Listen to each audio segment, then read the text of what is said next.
आपने देखा होगा कि बहुत से विश्वासी भाई बहनों के जीवन में चर्च जाने के बाद भी बीमारी उनको नहीं छोड़ती है, दुष्ट आत्माएं उनको नहीं छोड़ती हैं, उनके जीवन में शांति नहीं रहती है, उनके घरों में क्लेश रहता है। इसका क्या कारण है?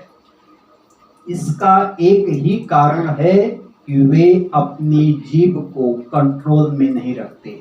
वे अपने ओठों से छल की बातें करते हैं और बाइबिल बताती है कि जो कोई अपने जीवन में अच्छा दिन देखना चाहता है, अपने जीवन में शांति का दिन देखना चाहता है, बीमारी मुक्त जीवन देखना चाहता है, तो वह एक काम करे, वह दूसरे की बुराई न करे। अपने जीभ पर उसका नियंत्रण होना चाहिए, उसकी जुबान पर उसका नियंत्रण होना चाहिए, क्योंकि ये जुबान के द्वारा आप परमेश्वर को पा सकते हैं और इसी जुबान के द्वारा आप नरक लोक के अधिकारी भी हो सकते हैं।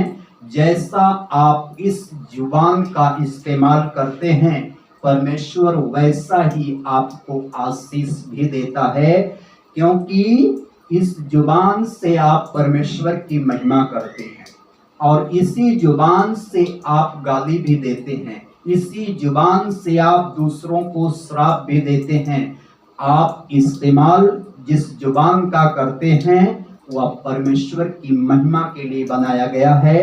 अगर आप इसका उपयोग सही तरह से नहीं करते हैं तो आप किसी दूसरे को दुखी नहीं करते हैं, आप अपने आप को दुखी करते हैं। इसीलिए कलाम में लिखा है कि जो कोई जीवन की इच्छा रखता है और अच्छे दिन देखना चाहता है, वह अपनी जीभ को बुराई से और अपने ओठों को छल की बातें करने से रोके। पतरस की पहली पत्री अध्याय 3 वचन 10।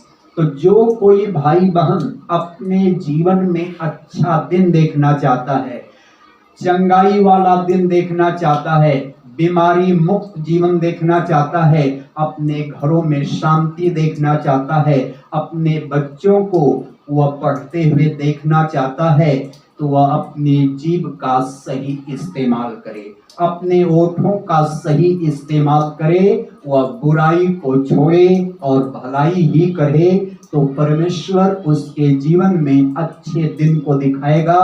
80% लोग, विश्वासी लोगों की बात कर रहा हूं, इस जुबान के कारण परमेश्वर से दूर हैं।